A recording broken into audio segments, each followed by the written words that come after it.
Hey guys, and welcome back to my channel. I'm Adriana. So today I want to talk to you about my Q2 goals that I set for myself back in May. So today is going to be a little video about like a budget chat, I guess you could say. So we're going to check in with how I did on those goals. And then also Q2 is now, it will be over on Friday. It runs April, May, and June. So I've got some numbers that I want to share with you and kind of talk to you about them and stuff like that. Excuse my voice. I was so sick. I think like a week ago. I don't even know the date, quite honestly. But my kids were gone and I had all these grand plans to do stuff and I ended up getting pretty sick. So I'm just getting over that. So my voice may go in and out. But anyways, let's go ahead and get started. So if you remember, I set some Q2 goals. Like I said, it runs April, May, and June, and it's 3 months. So Q2 is 3 months. And my first goal, so we're going to just talk through the goals and see how we did, basically like an overview, and then ways that we can improve. So how did we do with saving $6,500 in 3 months? And my plan for that, so my micro step for that was to just automatically, when my husband got paid, was to save right off the top before even allocating any money to our household, our variable expenses, etc. That did not go well. So how did it go for $6,500? Not good. We saved zero. And there's not really much I can say to that. So anyways, goal number 2 was to reorganize the family finances, and my goal was to keep it simple. I did move some stuff off of another credit card, moved it to another credit card. I'm still wondering if I want to do cash envelopes and sinking funds. And you'll see when I share some of our variable numbers how I can try to keep it more simple. But for now, I maybe close like 2 accounts and condense them into more of a sinking fund. So I'm going to say that was 50-50. I know there's room for improvement there. So I'm going to keep working on it. Is what I'm going to write here.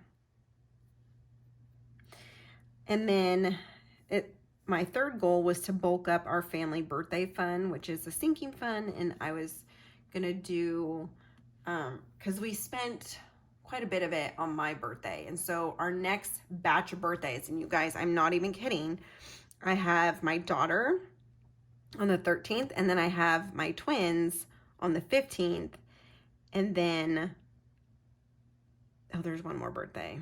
Oh, yeah, so we have that, and then we do a big family birthday. So there's 3 birthdays in September, and then I also have a friend's birthday at the beginning of September, and we send each other little gifts. So I have her birthday coming up in September, and then I have my older brother, September. Like, September is just batch birthdays. Like, it's crazy. So we were able to send, I think, like only $50 to that account out of the whole quarter, out of the whole 3 months, maybe more. I'm not sure. Maybe 150, because I have $50 that comes out each month. So $150 to the account. So I will say we're making progress. Progress on family birthday account. Okay, so areas of improvement, definitely savings. And I will share our exact numbers for Q2. And it blows my mind, you guys. So I will share those right after this. So areas of improvement is definitely savings. Keeping it simple for reorganizing our finances. I'm getting there. So the progress is there. And then I might bulk up to $60 a month, and I can just change that because I have it automatically withdrawn. for family birthdays. And family birthdays is something we definitely like to celebrate, obviously. We try to do like a low-key birthday party for our kids, but because they're so close together, like within 2 days, I'm actually this year thinking about doing a joined birthday party. My daughter can invite some of her friends, and my twins can invite their friends, and then just having it at one place versus what I've usually done is have my daughter's birthday the weekend before and then my twins the weekend after, and then we have the family birthday the following weekend. So it's kind of busy, and I'm just really trying to keep that simple too this year. So that is how we did with Q2 goals. Like I said, not good on the saving money, and the rest is just progress. Need to keep working on it. So let's go ahead, and I will, I'll share the variable numbers because that will help set our goals for Q3, and we'll do that in a second. Let's see.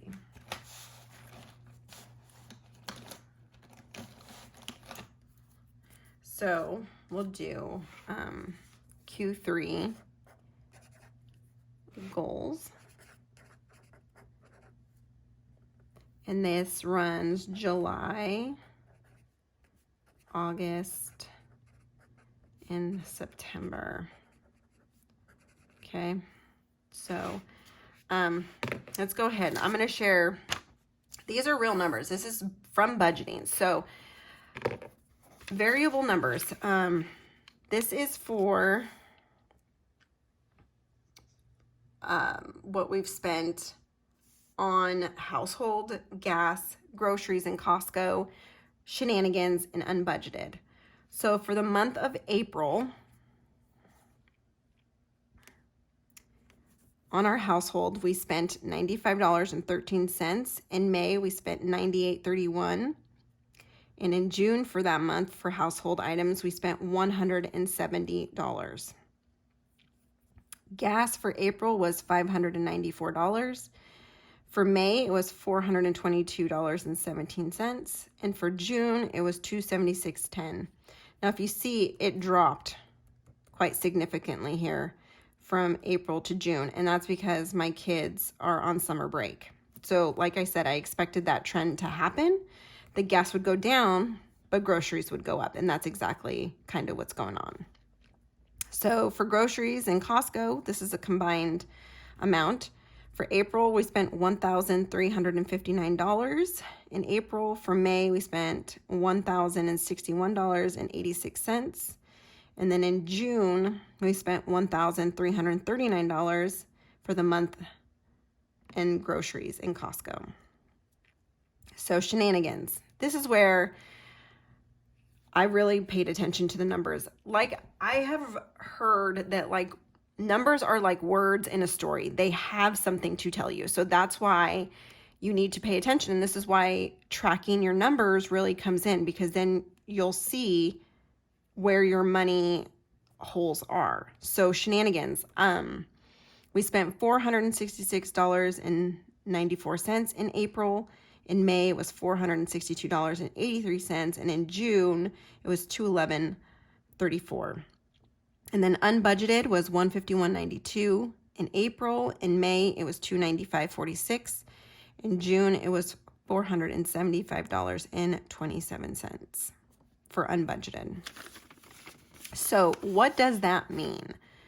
So for Q2, we spent a total of $363.44 on household items. And this is, you know, your cleaners, rags, laundry detergent, over-the-counter medicines, stuff like that. Soap, shampoo, stuff like that. So for the 3 months, we spent $363.44, which came out to an average of $121 a month, which was $30 a week. And so this is going to help me going forward, because when I do my budget, I can do like an estimate of how much I will need. So then gas for the whole Q2 for the 3 months was $1,199.21. That averaged out to $400 a month, $100 a week. And when my kids are in school, the $100 a week is spot on. But we'll see for July and August. Well, July will be another low month because my kids are still out of school. They don't go back till August. So it'll be interesting to see how that plays off. And then for groceries, we spent for the 3 months $3,760.53, which averaged out to $1,253 a month, which is $313 a week. So I already see that there are room for improvement for this. Shenanigans. Because for household, I already keep that as low as possible. So I'm not too worried about household. Gas, I mean, that is what it is. My kids go to a school about 15, 20 minutes away. I won't move them. So it's just, that's what that line is. But for groceries, can definitely improve on that. And then shenanigans. This is what I need you guys to, maybe you guys have been here and you have seen this, or maybe you'll do this after you see this video, but shenanigans. Shenanigans is a line in our budget that I literally, money just goes away. Like, it's not doing anything for us. It's not being invested. It's not providing a service for us where like it's a subscription or it's gas. It is literally gone. Like, spend the money, spend that dollar, and it's gone, not doing anything. So the total for Q2 was $1,141.11, which was an average of $380 a month, $96 a week. And this is correct because I always thought like, oh, what's $100 a week? Well, that's a big sinking hole. So this could tell me exactly why I wasn't able to reach that $6,500 savings goal. Unbudgeted. Again, in the 3 months, $922.65 averaged out to $307 a month, which is $77 a week. So unbudgeted, this is a line that literally once, now that I've realized this, once shenanigans is used up, everything goes to unbudgeted because I don't have money for it. Or there's no money allocated for anything in the unbudgeted line.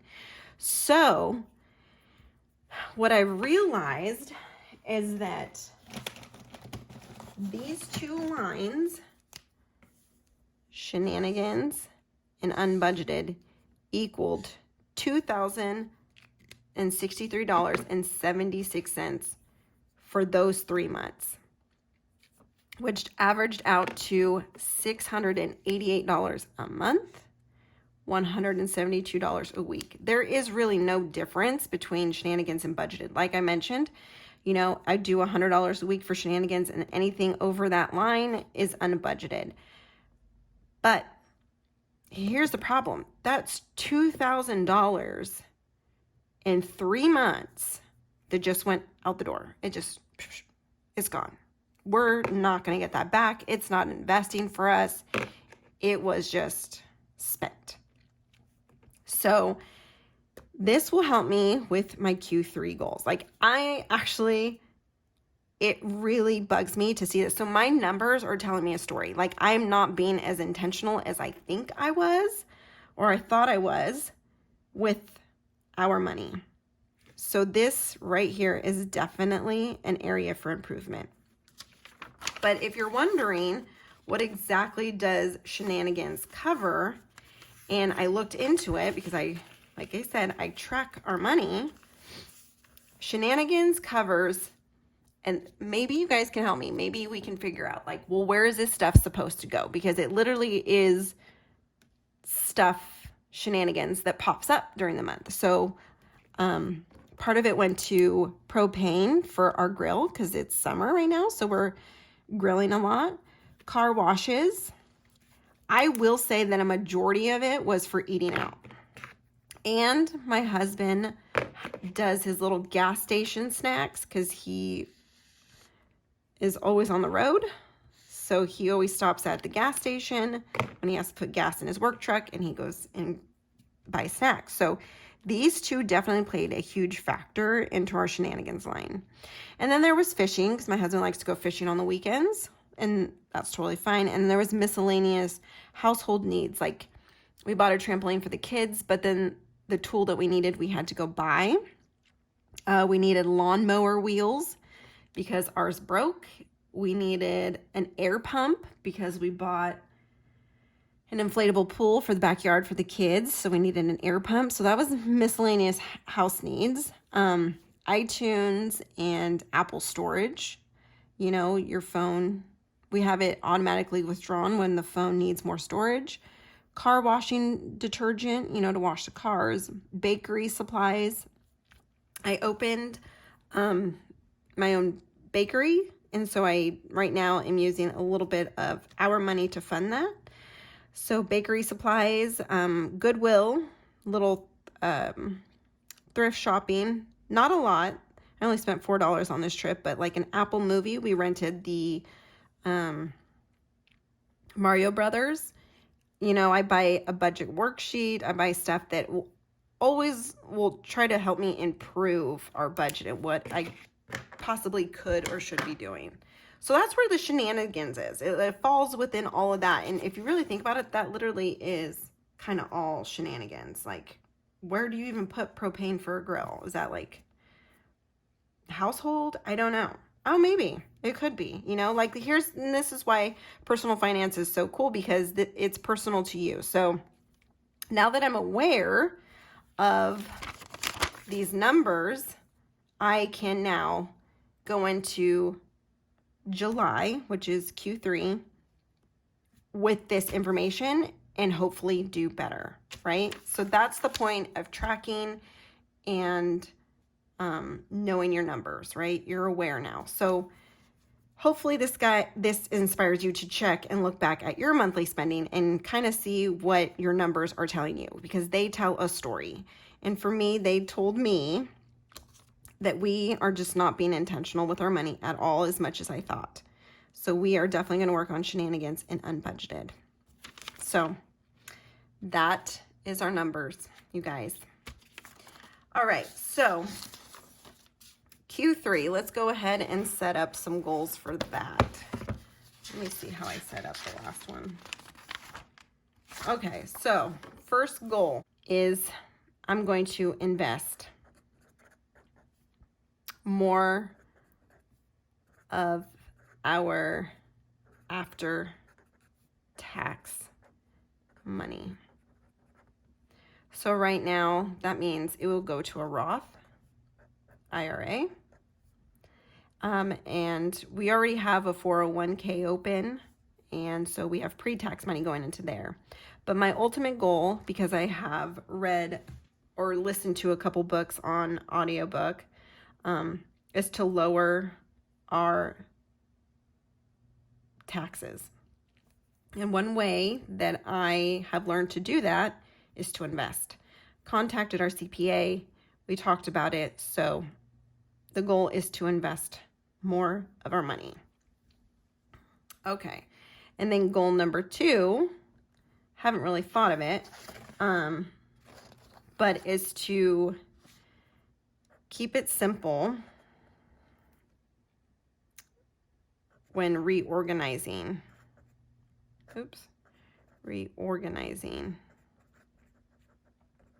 our finances, our family finances. Because right now they are not simple. And you will see when I do our budget check-in for June, it's a mess. And I don't like that at all. I make it more complicated than it should. So I definitely need to simplify. All right, and then goal number 3 is to do a 1 month no spend month. And we are going to kick off July with that. And I will share that with you in a second. So I will come back at the ending of September and we will go through the overview of the Q3 results.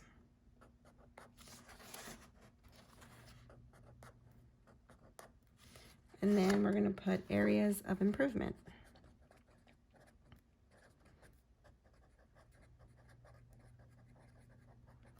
Update this 6/27/23, or is today the 28th? Okay, so those are our Q3 goals, you guys. I'm gonna try my best. Now that I know all of this, we are gonna work on the shenanigans and unbudgeted lines. And maybe you guys will see that in my budgeting videos. I hope you guys take the time to check on your numbers and see what they're telling you. Other than that, if this is a video you like, this budget chat, let me know in the comments. Give it a thumbs up, like, comment, and share. Is the best compliment, you guys, and I appreciate all the support so far. Until then, until my next video, I will see you guys later. Bye, guys.